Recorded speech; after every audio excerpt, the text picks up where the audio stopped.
Anime दुनिया में आपका स्वागत है। हम बिना देरी किए वीडियो स्टार्ट करते हैं और पसंद आए तो लाइक जरूर करना।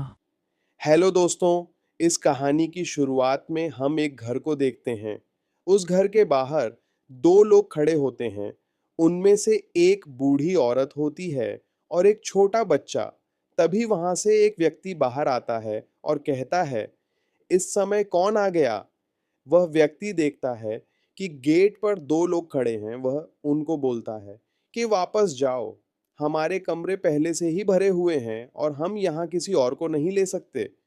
फिर वह बूढ़ी औरत उससे बोलती है कि ऊ मेरे पास सचमुच कहीं और जाने के लिए नहीं है, कृपया मेरी बात सुनिए। और वह उसको एक कॉइन दिखाती है।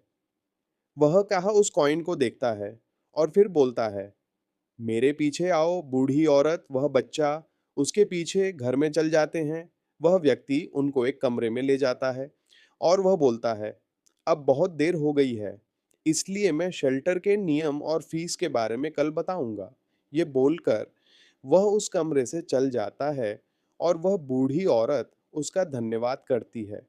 फिर वह बूढ़ी औरत बच्चे को बैठने के लिए कहती हैं, बोलती है कि यह तुम्हारे लिए बहुत मुश्किल रहा होगा।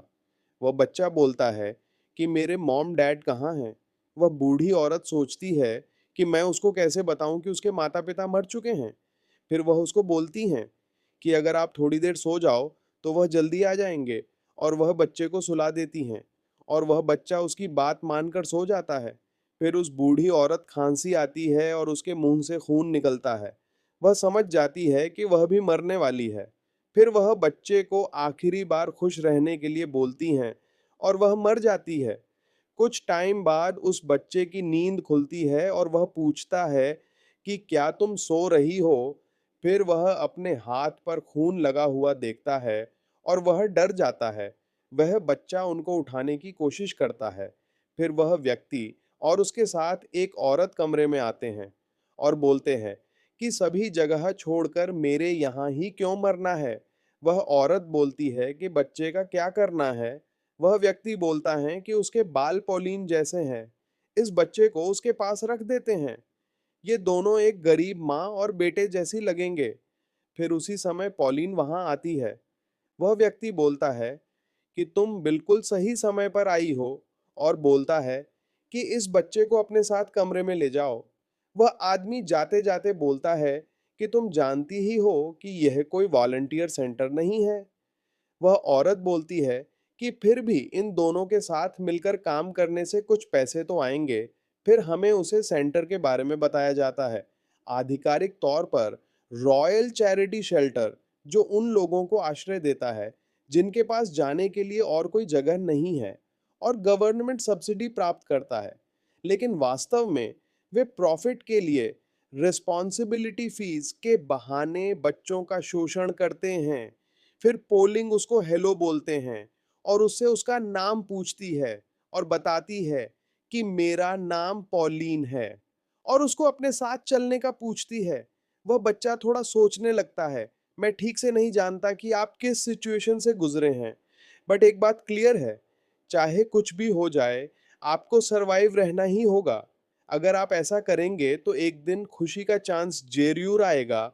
और उसको अपने साथ चलने के लिए कहती हैं और वह बच्चा मान जाता है। और हमारा हीरो बताता है कि उसके बाद मैंने पॉलीन माँ की बाहों में भीख मांगना शुरू कर दिया। वह बोलता है कि भले ही हमारा माँ बेटे का रिश्ता भीख मांगने के लिए बनाया गया था, पॉलीन मॉम ने हमेशा मेरा बहुत ध्यान रखा और मुझे अन्य बच्चों की बदमाशी और आवारा लोगों की धमकियों से प्रोटेक्ट किया। क्योंकि पॉलिन मॉम हमेशा मेरे साथ थी, मैं कभी अकेला नहीं था। फिर हमें 5 साल बाद का सीन दिखाया जाता है। हमारा हीरो रोएन 8 साल का हो गया था। तुमने बहुत हार्ड वर्क की है, यहाँ आकर बैठो। पॉलिन मॉम, आपने भी बहुत काम किया। फिर रोएन पॉलिन से बोलता है कि सुना, जल्दी आप यहाँ से चल जाओगी। पोलिंग बोलती है कि मैं किसी नोबेल्स मेंशन में मेड का काम करने जाऊंगी। पोलिन बोलती है, आप क्या कह रहे हैं? अपनी चिंता तो कीजिए। रोएन बोलता है कि आह, तुम मेरे बाल बिगाड़ रहे हो। फिर पोलिंग बोलती है, पिछले 5 वर्षों के लिए थैंक यू। फिर रोएन इमोशनल हो जाता है और बोलता है कि यहाँ तक कि जब हेलेन चली गई और मुझे लगा कि मैंने सब कुछ खो दिया है, और जब शेल्टर के बच्चों ने मुझे परेशान किया, और जब आवारा लोग झगड़ने लगे, आपने हमेशा मेरे साथ रहकर मुझे प्रोटेक्ट किया। और अब जबकि पॉलिन मॉम एक बेहतर जगह जा रही है, मुझे आपके लिए सचमुच खुश होना चाहिए।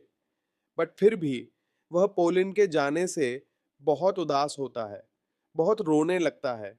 बोलता है कि मॉम और डैड, हेलेन और अब पॉलिन मॉम भी सभी जा रहे हैं। रोएन, मेरी तरफ देखो।